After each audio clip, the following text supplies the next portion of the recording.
Subscribe ಆಗಿ ನಮ್ಮ ಚಾನಲ್ಗೆ. ಹೊಸ ವಿಡಿಯೋಸ್ಗಾಗಿ ಬೆಲ್ ಐಕಾನ್ ಅನ್ನು ಕ್ಲಿಕ್ ಮಾಡಿ. ಹಾಯ್ ಫ್ರೆಂಡ್ಸ್, ಎಲ್ಲರಿಗೂ ನಮಸ್ಕಾರ. ಲಕ್ಷ್ಮಿ ಪಾಕಶಾಲೆ ಕಾರ್ಯಕ್ರಮಕ್ಕೆ ಸ್ವಾಗತ. ಇವತ್ತು ನಾನು ಒಂದು ಸಿಂಪಲ್ ಆಗಿ, ಕ್ವಿಕ್ ಆಗಿ, ಈಸಿಯಾಗಿ ರುಚಿಕರವಾದ ಚಿಕನ್ ಫ್ರೈ ಮಾಡ್ಕೊಳ್ಳೋದು ಯಾವ ರೀತಿ ಅಂತ ತೋರಿಸ್ತೀನಿ. ಯಾವಾಗಲೂ ಒಂದೇ ಥರ ಚಿಕನ್ ತಿಂದು ಬೇಜಾರಾಗಿದ್ದರೆ, ಬೇರೆ ಥರ ಡಿಫ್ರೆಂಟ್ ಆಗಿ ತಿನ್ಬೇಕಂತ ಅನಿಸಿದರೆ ಖಂಡಿತ ಈ ರೆಸಿಪಿನ ಟ್ರೈ ಮಾಡಿ ನೋಡಿ. ಈ ಥರ ನೀವು ಚಿಕನ್ ಫ್ರೈ ಮಾಡಿದರೆ ಮನೆ ಮಂದಿ ಎಲ್ಲ ಇಷ್ಟಪಟ್ಟು ತಿಂತಾರೆ ಮತ್ತು ಬ್ಯಾಚುಲರ್ಸ್ಗೂ ಕೂಡ ತುಂಬ ಯೂಸ್ ಆಗುತ್ತೆ ಈ ರೆಸಿಪಿ. ಓಕೆ, ಇವಾಗ ಈ ಸಿಂಪಲ್ ಆಗಿ ಚಿಕನ್ ಫ್ರೈ ಮಾಡೋ ವಿಧಾನ ನೋಡೋಣ ಬನ್ನಿ. ಮೊದಲೇದಾಗಿ ಗ್ಯಾಸ್ ಆನ್ ಮಾಡ್ಕೊಂಡ್ಬಿಟ್ಟು ಒಂದು ಪ್ಯಾನ್ ಇಟ್ಕೊಳ್ಳಿ. ಅದು ಬಿಸಿಯಾದ ನಂತರ ಅದಕ್ಕೆ ನೀವಾಗ 1 ಟೀ ಸ್ಪೂನ್ ಅಷ್ಟು ಧನಿಯಾ ಬೀಜ, ನಂತರ ಅರ್ಧ ಟೀ ಸ್ಪೂನ್ ಅಷ್ಟು ಕಾಳು ಮೆಣಸು, 2 ರಿಂದ 3 ಲವಂಗ, ಒಂದು ಸ್ವಲ್ಪ ಚಕ್ಕೆ, ಅರ್ಧ ಟೀ ಸ್ಪೂನ್ ಅಷ್ಟು ಜೀರಿಗೆ, ನಂತರ ಒಂದು 5 ರಿಂದ 6 ಒಣಮೆಣಸಿನ್ಕಾಯಿ ಹಾಕೊಳ್ಳಿ. ಹಾಕಿದ ನಂತರ ಚೆನ್ನಾಗಿ ಹುರ್ಕೊಳ್ಬೇಕು ಇದನ್ನ. ನಂತರ ಒಂದು 2 ಏಲಕ್ಕಿ ಕೂಡ ಹಾಕೊಳ್ಳೋಣ. ಇದಕ್ಕೆ ಇವಾಗ ಸ್ವಲ್ಪ ಘಮ ಘಮ ಅಂತ ವಾಸನೆ ಬರೋವರೆಗೂ ಹುರ್ಕೊಳ್ಬೇಕು ಫ್ರೆಂಡ್ಸ್ ಇದನ್ನ. ನೋಡಿ, ಇವಾಗ ನಾನು ಇಲ್ಲಿ ಹುರಿದು ರೆಡಿ ಮಾಡಿ ಇಟ್ಕೊಂಡಿದ್ದೀನಿ. ಇದನ್ನ ಇವಾಗ ಒಂದ್ ಸ್ವಲ್ಪ ತಣ್ಣಗಾಗೋದಕ್ಕೆ ಬಿಟ್ಬಿಡೋಣ, ಗ್ಯಾಸ್ ಆಫ್ ಮಾಡ್ಕೊಂಡ್ಬಿಟ್ಟು.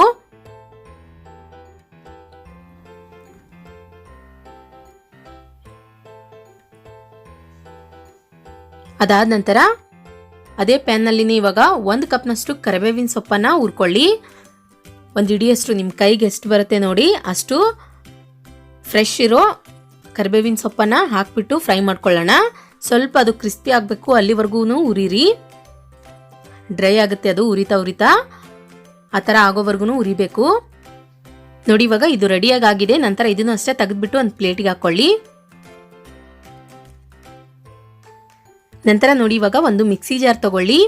ಇದಕ್ಕೆ ನೀವಾಗ ಹುರಿದಂತಹ ಸಾಮಗ್ರಿಗಳನ್ನು ಹಾಕೊಳ್ಳೋಣ.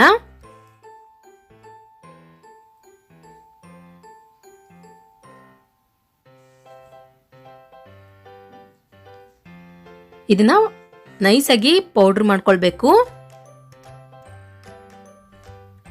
ನೋಡಿ, ಇವಾಗ ನಾನಿಲ್ಲಿ ಗ್ರೈಂಡ್ ಮಾಡಿಬಿಟ್ಟು ಇಟ್ಕೊಂಡಿದ್ದೀನಿ. ಈ ರೀತಿಯಾಗಿ ಪುಡಿ ರೆಡಿ ಮಾಡ್ಕೊಳ್ಳಿ. ಈ ಥರ ನೀವು ಪುಡಿ ಮಾಡಿ ಇಟ್ಕೊಂಡ್ಬಿಟ್ಟು ಫ್ರೆಂಡ್ಸ್, ನಿಮ್ಗೆ ಯಾವಾಗ ಚಿಕನ್ ಫ್ರೈ ಮಾಡ್ಕೊಳ್ಬೇಕನ್ಸುತ್ತೆ ಆ ಟೈಮಲ್ಲಿ ಮಾಡ್ಕೊಳ್ಬಹುದು. ನಂತರ ಗ್ಯಾಸ್ ಆನ್ ಮಾಡ್ಕೊಂಡ್ಬಿಟ್ಟು ಒಂದು ಪಾತ್ರೆ ಇಟ್ಕೊಳ್ಳಿ. ಅದು ಬಿಸಿಯಾದ ನಂತರ ಅದಕ್ಕೆ ನೀವಾಗ ಎಣ್ಣೆ ಹಾಕೊಳ್ಳೋಣ.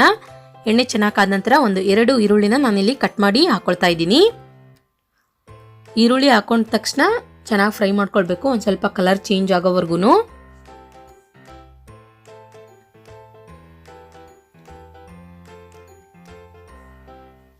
ನಂತರ 1 ಟೀ ಸ್ಪೂನ್ ಅಷ್ಟು ಶುಂಠಿ ಬೆಳ್ಳುಳ್ಳಿ ಪೇಸ್ಟ್ ಹಾಕೊಳ್ಳಿ.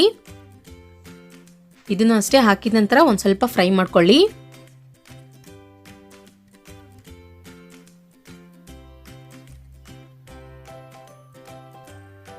ಅದಾದ ನಂತರ ಇಲ್ಲಿ ನಾನು ಒಂದು ಅರ್ಧ ಕೆಜಿಯಷ್ಟು ಚಿಕನ್ನ ಕ್ಲೀನಾಗಿ ವಾಶ್ ಮಾಡಿಬಿಟ್ಟು ಇಟ್ಕೊಂಡಿದ್ದೀನಿ. ವಾಶ್ ಮಾಡಿರುವಂತಹ ಚಿಕನ್ ಹಾಕೊಳ್ಳೋಣ.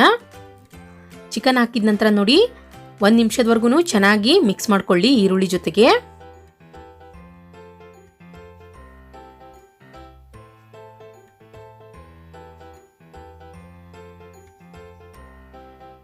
ಆದಷ್ಟು ಇದನ್ನ ಮಿಕ್ಸ್ ಮಾಡಬೇಕಾದ್ರೆ ಫ್ರೆಂಡ್ಸ್ ಗ್ಯಾಸ್ ಫ್ಲೇಮ್ ಮೀಡಿಯಮ್ ಆಗಿ ಇಟ್ಕೊಂಡ್ಬಿಟ್ಟು ಮಾಡಿ.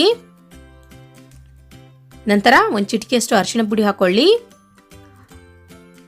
ಅದಾದ ನಂತರ ರುಚಿಗೆ ತಕ್ಕಷ್ಟು ಉಪ್ಪು ಹಾಕೊಳ್ಳೋಣ. ಇದನ್ನ ಇವಾಗ ನೋಡಿ ಮತ್ತೆ ಒಂದ್ಸಲ ಚೆನ್ನಾಗಿ ಫ್ರೈ ಮಾಡ್ಕೊಳ್ಳಿ.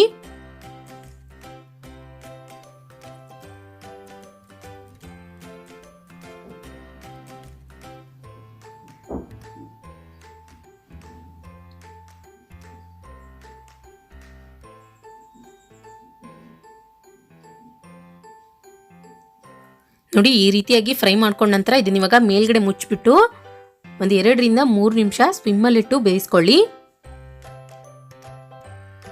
ಓಕೆ, ಇವಾಗ ಒಂದು 2 ಮಿನಿಟ್ಸ್ ಕಂಪ್ಲೀಟಾಗಿ ಆಗಿದೆ, ಚೆಕ್ ಮಾಡ್ಕೊಳ್ಳೋಣ. ನೋಡಿ ಫ್ರೆಂಡ್ಸ್, ಇವಾಗ ಚಿಕನ್ ಇಲ್ಲಿ ಅರ್ಧದಷ್ಟು ಚೆನ್ನಾಗಿ ಬೆಂದಿದೆ. ಈ ರೀತಿಯಾಗಿ ಚಿಕನ್ ಬೇಯಬೇಕು ಅಂದರೆ ಫ್ರೈ ಮಾಡೋದಕ್ಕೆ ತುಂಬ ಈಸಿಯಾಗಿ ಆಗುತ್ತೆ. ಅದಾದ ನಂತರ ಇದಕ್ಕೆ ಇವಾಗ ಮೊದಲೇ ನಾವು ಗ್ರೈಂಡ್ ಮಾಡಿದಂತಹ ಮಸಾಲ ಹಾಕೊಳ್ಳೋಣ. ಈ ಮಸಾಲ ಪುಡಿ ಹಾಕಿದ ನಂತರ ನೋಡಿ, ಗ್ಯಾಸ್ ಫ್ಲೇಮ್ ಕಡಿಮೆ ಇಟ್ಬಿಟ್ಟು ಚೆನ್ನಾಗಿ ಮಿಕ್ಸ್ ಮಾಡ್ಕೊಳ್ತಾ ಇರಿ. ಇದೇ ಥರ ಒಂದು 5 ರಿಂದ 10 ನಿಮಿಷಗಳವರೆಗೂ ಫ್ರೈ ಮಾಡ್ತಾನೆ ಇರಬೇಕು. ಅದು ಚೆನ್ನಾಗಿ ರೋಸ್ಟ್ ಆಗೋವರೆಗೂ ಫ್ರೈ ಮಾಡ್ಕೊಳ್ತಾ ಇದ್ರೆ ಚಿಕನ್ ತುಂಬ ಚೆನ್ನಾಗಿ ಫ್ರೈ ಆಗುತ್ತೆ.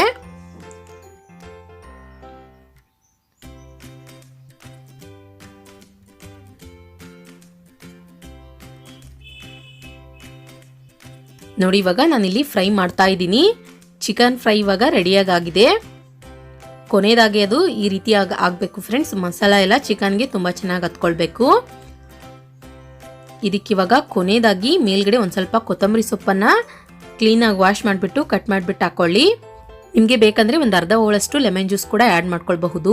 ತುಂಬ ಅಂದರೆ ತುಂಬ ಚೆನ್ನಾಗಾಗುತ್ತೆ ಟೇಸ್ಟು. ಪದೇ ಪದೇ ಒಂದೇ ಥರ ಚಿಕನ್ ತಿಂದು ಬೇಜಾರಾಗಿದ್ದರೆ ಖಂಡಿತ ಈ ರೆಸಿಪಿನ ಟ್ರೈ ಮಾಡಿಬಿಟ್ಟು ಹೇಗಿತ್ತು ಅಂತ ಕಮೆಂಟ್ ಬಾಕ್ಸ್ನಲ್ಲಿ ಕಮೆಂಟ್ ಮಾಡಿಬಿಟ್ಟು ತಿಳಿಸಿ.